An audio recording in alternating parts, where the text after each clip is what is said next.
So this third-degree murder charge has a history over the last several months. So let's take a look at how we got to this point yesterday with that third-degree murder charge. First, on June 3rd, that's when Derek Chauvin was charged with third-degree murder and second-degree unintentional murder and second-degree manslaughter. Fast forward to October.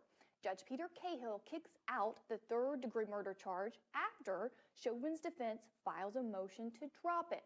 February 1st, that's when Minnesota's Court of Appeals upholds the conviction of Muhammad Noor on a third-degree murder charge. February 4th, prosecutors ask again for the district court to reinstate Chauvin's third-degree murder based on that Noor precedent. February 11th, Judge Cahill denies the motion to reinstate.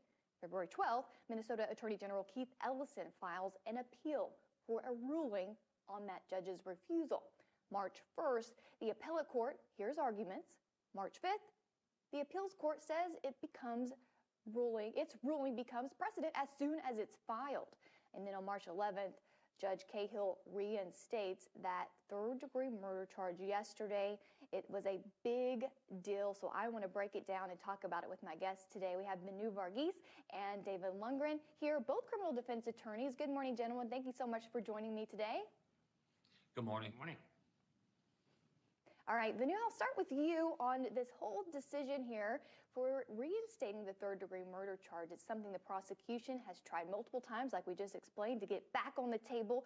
And originally on Monday, they wanted to put this whole proceeding off. They wanted to stop jury selection, no action whatsoever until they had all three counts against Chauvin before them. It's a little bit delayed, 4 days late, but will it really make a difference now that it is reinstated moving forward? I think it may, and I think the reason the prosecutors wanted it is because they don't want to walk away with just a manslaughter conviction, which is what they probably would have gotten, but for this charge being reinstated.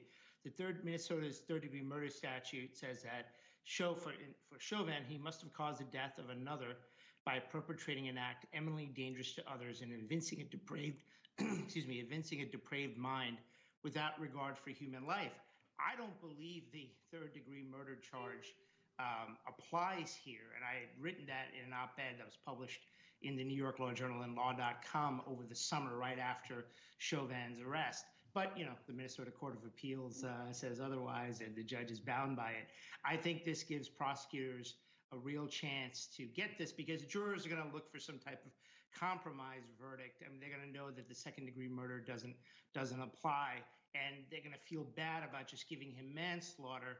And so this is their out, and this will make the prosecutors feel happy. So now the work for the defense attorneys is going to be much harder going forward. And with the way jury selection is going, it's probably a losing battle for them, the way it's going so far.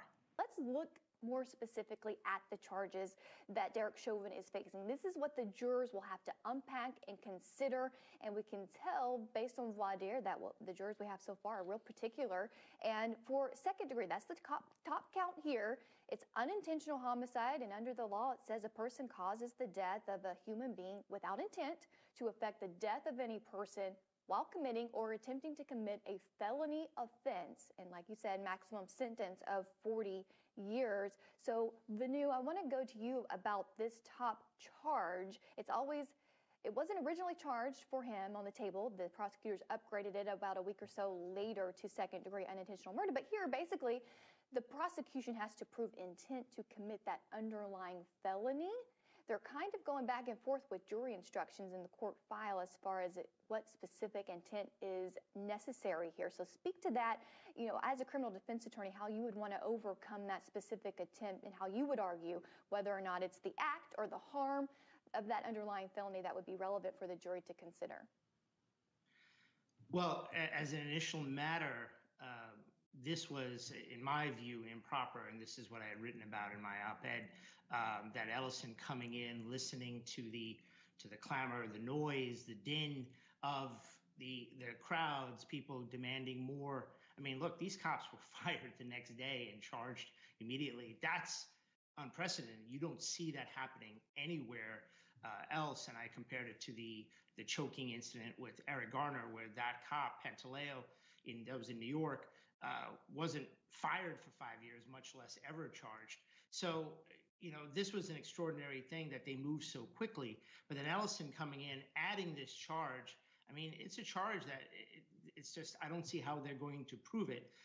As you pointed out the language, he caused the death of a human being without intent to affect the death of any person while committing or attempting to commit a felony offense. It's the felony murder statute. And the theory is that was trying to assault him.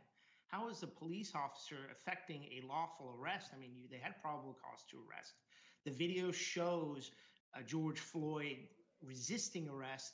I mean, not going into the vehicle, putting it down. So, I mean, this is a tall order, and that's why the third-degree murder charge, if they is a big victory for the prosecutors and why they fought so hard for it.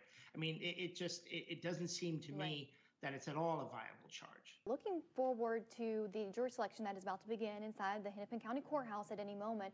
Vinoo, this is the context. These jurors are coming into court each day with really a fortress of a courthouse, the National Guard on standby under this history that David just mentioned.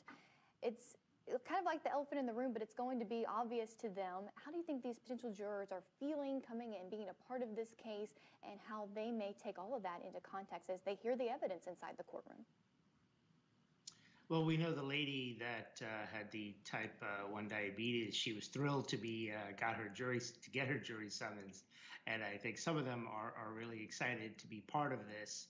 I mean, this is a big thing. This is something that they can tell their kids, their grandkids, that they were, called as a juror, or even a prospective juror on this case. So while some of them expressed concerns about their safety and if their names became public, I think that a decent amount of them are actually happy to be here. One of the things that we face as criminal defense attorneys is that it's hard to find good jurors or people who want, because like the smart people that you want as a criminal defense attorney who will actually examine the evidence and be able to put aside their emotions, they're often too busy and they can't take the time to spend the time on a criminal jury.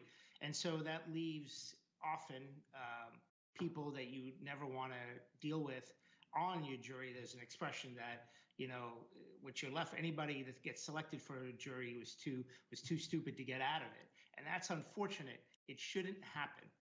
But these guys are going to, I think overall, you got some people who want to be on this jury. Yeah, Vinoo, let's talk about kind of who we have on this jury. We have an auditor, we have a chemist, we have an IT manager, another manager.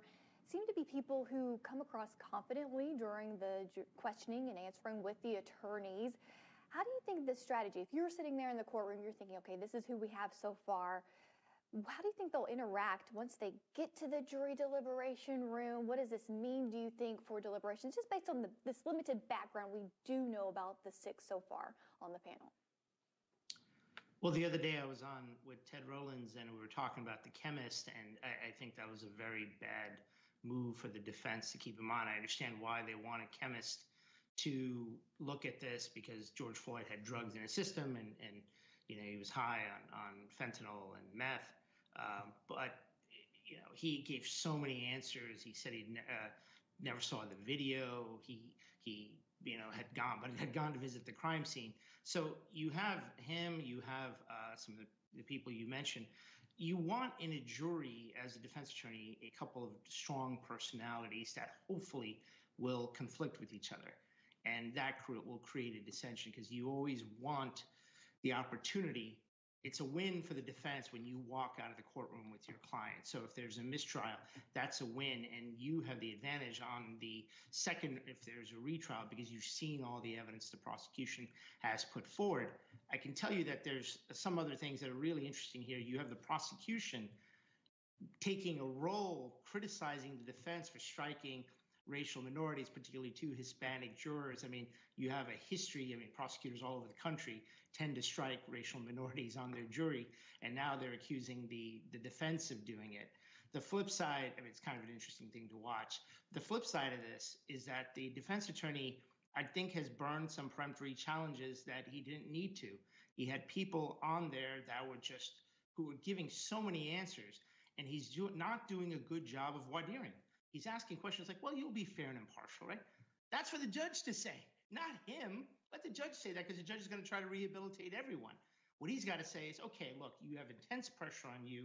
Can you walk home and go home and tell your family that you voted not guilty on Derek Chauvin? Can you live with yourself after that? He's got to challenge these jurors, and then he's going to get sort of more answers and start eliminating people. He's not going to be able to convince people that to vote for Derek Chauvin, but what he can do is eliminate all those people that would never give Chauvin a chance. And I think he's unfortunately burned some peremptories when he could have gotten some people for cause. But let's look ahead just a little bit, Vinoo, because we currently have 6 prospective jurors. Given the makeup, what we see, the jurors, who they are now, moving forward in the next few days, what do you refine what you're looking for now? Okay, we have this in the jury so far, so now I'm looking for this. Would you be strategizing in that way with your team to try to even out maybe something that would be favorable to your side? I think one of the things that Nelson and his team have to look at is start getting into the mind of the prosecutor. The prosecutor is like pulling stuff, I mean, out of places where the sun don't shine. He talked the other day in making his Batson challenge, saying that Nelson was striking Hispanic jurors or jurors of color. He said that, he had struck a juror a peremptory. He didn't need to use the peremptory. He could have gotten him for cause, but that's another issue. He had struck a juror who was who had studied Brazilian jiu-jitsu. And the prosecutor says in response, well, that was not a race-neutral reason. That would disproportionately affect Hispanic jurors. I mean, that's just nuts. He's got to go back and challenge the prosecutor to disrupt him, because the prosecutor is clearly saying things to disrupt Nelson's flow. So going forward, Nelson's got to take a stronger and go on the offensive and not take stuff like that.